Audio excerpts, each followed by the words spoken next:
pasensya ka na. Wala akong nagawa eh. Sabi ko naman sa'yo eh. Dapat hindi mo na ginawa yun. Nag-aksaya ka na ng panahon mo. Huwag kang mawawalan ng pag-asa.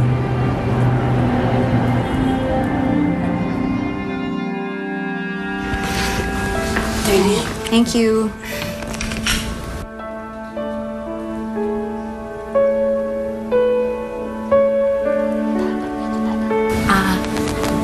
Attorney, matanong ko lang po. Paano ko yung mahatulan po ng guilty tong kaibigan ko? Ano hong mangyayari? Well, depende yun sa ruling ng judge. Kung murder ang sentensya, that would be reclusion perpetua or life imprisonment. That would mean 30 to 40 years. Napakatagal pala. Ang haba. Kaya, attorney, galingan ninyo ha. Para hindi makulong yung kaibigan ko. I will try my best. Attorney, paano po kung umamin ako? Ano ka ba? Ano pong ibig yung sabihin? Halimbawa po, sabihin ko sa kanila na may kasalanan ako sa pagkamatay ni Angeline, na totoong pinag-interesan ko ang puso ni Angeline, kaya napatagal yung pagdadala ko sa kanya sa ospital. Ganun po. Well, pag mag-plead ka ng guilty, maaaring bumaba ang kaso mo to homicide. That would be 6 to 8 years imprisonment. Ganun din pala eh. Makukulong ka rin eh. Attorney, ano ba ang pwede natin gawin para sigurado mawalang sala itong kaibigan ko? Well, the only way para ma-dismiss ang kasong ito ay kung iuurong ni Roxanne ang kaso laban sa inyo. But at this point, I don't think mangyayari yun. Yung totoo lang po, attorney, kamusta na ho yung kaso natin? Mananalo ba ho tayo? Well, to be honest, malakas ang kaso ng mga Saavedra. Nasa kanila lahat ng ebidensya, mga witnesses.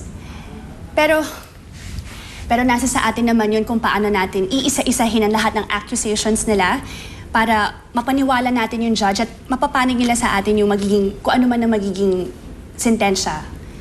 Kaya wag muna kayo mag-alala. Ako na muna ang bahala. Pasensya na ho kayo, attorney. Ako marami akong tanong kasi itong kaibigan ko napapraning na eh. Oh, well, it's understandable. Ano ba ho pwede natin gawin para wala ba ho tayong magagawa na?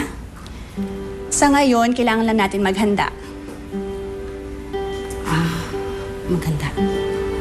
Oo. Bakit naman kinausap mo pa si Roxanne? Hindi ba ang usapan natin, Prince? Dapat hindi malaman ni Roxanne na tinutulungan natin sila Lira. Na tayo nagbabayad ng abogado nila. Ma, sobrang naaawa na ho ako kay Lira eh. Tsaka isa pa, ano naman kung malaman ni Tita Roxanne na kinakampihan ko si Lira? Yun naman yung totoo, di ba? Hindi ka nag-iisip. Naku, Prince. Talaga nag-iisip? Paano kung makalata si Roxanne na tayong tumutulong kila Lira? Na tayo nagbabayad sa abogado nila? Sa palagay mo ba kakausapin pa ako nun? Ano ka ba? Ma, I'm sorry. Pero talaga naaawa na ako kay Lira. Ano magagawa ko? Alam mo, Prince, sana wag makalata si Roxanne na tinutulungan natin sila Lira. Kasi pag nalaman niya, wala akong choice. Ititigil kong pagbayad sa abogado nila. Ma, Alam mo, Prince, seryoso ako. Kaya ipagdasal mo na sana matapos na yung kasong yan. Dahil marami rin namang naitulong sa akin ng Tita Roxanne mo. Salamat po, attorney. Salamat po sa tulong niyo. Anak, Walang anuman. kanina ka pa ba dyan? Dito ka na pala. Kadadating ko lang hunay. Si attorney, dinalawang inay mo. Ay, naku, attorney. Di ba nagmamadali po kayo? Sige, Oo. hatid ko na kayo sa sasakyan ninyo. O, sige. Salamat po. Sige, excuse me, Thank you hatid po. ko lang si Sige. attorney.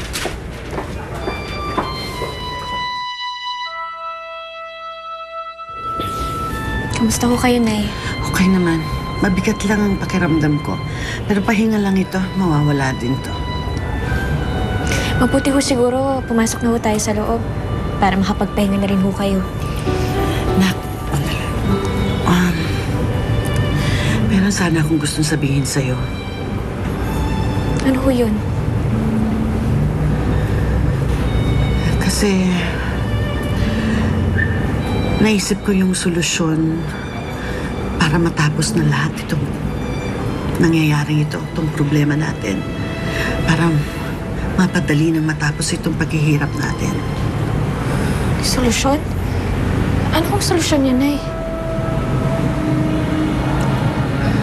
Naisip ko na umamin na. Aamin na ako sa korte. Nang sa ganun, mas magiging madali, sandali lang yung sentensya ko.